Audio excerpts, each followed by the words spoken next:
Hello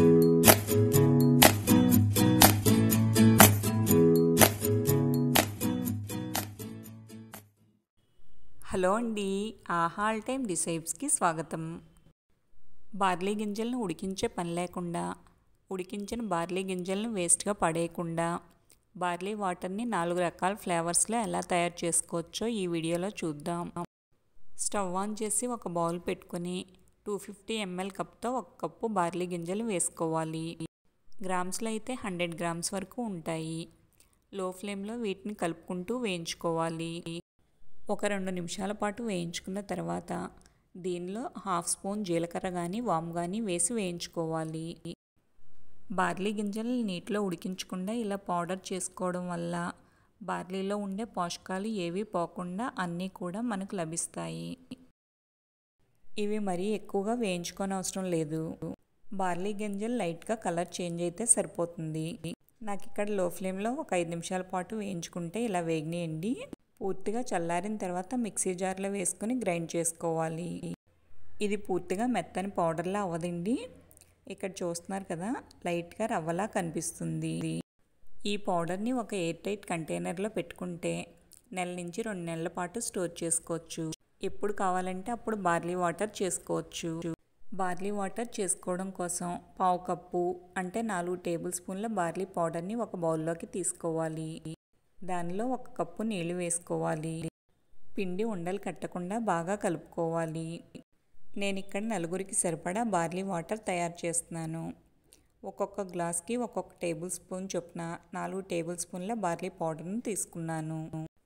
ఇలా ఉండలు లేకుండా కలుపుకొని దీన్ని పక్కన పెట్టుకోవాలి. ఒక బౌల్లో 4 కప్పుల నీళ్లు వేసుకోవాలి.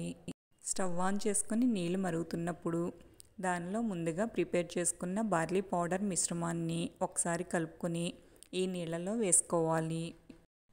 ఈ మిశ్రమాన్ని ఒక చేత్తో వేసుకుంటూ ఒక చేత్తో గరిటెతో కలుపుకోవాలి.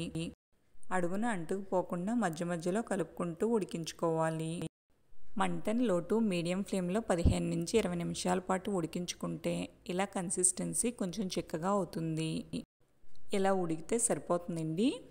మీరు ఇంకా చెక్ చేసుకోవాలంటే ఇక్కడ రవ్వ కనిపిస్తుంది కదండి, దీన్ని కొంచెం చేత్తో ప్రెస్ చేసి చూసినప్పుడు ఉడికినట్లు తెలుస్తుంది. ఇప్పుడు స్టవ్ ఆఫ్ చేసుకొని దీన్ని స్టవ్ నుంచి కిందకి దించి చల్లార్చి మేగడ కట్టకుండా మధ్య మధ్యలో కలుపుకోవాలి. 4 ఫ్లేవర్స్లో బార్లీ వాటర్ తయారు చేసుకోవడం కోసం నేను ఇక్కడ ఫస్ట్ సెకండ్ గ్లాసుల్లో 2 స్పూన్ల చొప్పున నానబెట్టుకున్న సబ్జా గింజలు వేసుకున్నాను. థర్డ్ గ్లాస్లో 1/2 గ్లాస్ వరకు మజ్జిగ వేసుకున్నాను. ఇప్పుడు అన్ని గ్లాసుల్లోనూ బార్లీ వాటర్తో ఫిల్ చేసుకుంటున్నాను. ఇప్పుడు సెకండ్ గ్లాస్లో 1 చెక్క నిమ్మరసం, అలాగే ఫోర్త్ గ్లాస్లో 1 చెక్క నిమ్మరసం వేసుకుంటున్నాను. ఇప్పుడు ఫస్ట్ సెకండ్ థర్డ్ గ్లాసుల్లో మీ టేస్ట్ తగినట్లుగా సాల్ట్ వేసుకోవాలి. అలాగే ఫోర్త్ గ్లాస్లో 1 టేబుల్ స్పూన్ తేనె వేసుకోవాలి. మజ్జిగ వేసిన థర్డ్ గ్లాస్లో కొన్ని కరివేపాకు కానీ క్రష్ చేసిన కొన్ని పుదీనా ఆకులు కానీ వేసుకోవాలి. ఫస్ట్ సెకండ్ థర్డ్ గ్లాసులో ఉప్పు బాగా కలిసేలా కలుపుకోవాలి. కన్ఫ్యూజ్ లేకుండా ఒకసారి రిపీట్ చేస్తున్నానండి. ఫస్ట్ గ్లాస్లో బార్లీ వాటర్ సాల్ట్ వేసుకున్నాము. సెకండ్ గ్లాస్లో బార్లీ వాటర్ సాల్ట్ 1 చెక్క నిమ్మరసం వేసుకున్నాము. థర్డ్ గ్లాస్లో సగం మజ్జిగ సగం బార్లీ వాటర్ ఉప్పు కరివేపాకు వేసుకున్నాము.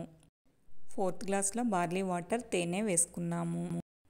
చూసారు కదండి 4 ఫ్లేవర్స్లో బార్లీ వాటర్ ఎలా తయారు చేయాలో. మీకు ఈ వీడియో నచ్చితే లైక్ చేయండి, షేర్ చేయండి. మా ఛానల్ని ఫస్ట్ టైం చూస్తుంటే సబ్స్క్రైబ్ చేసుకోవడం మర్చిపోకండి.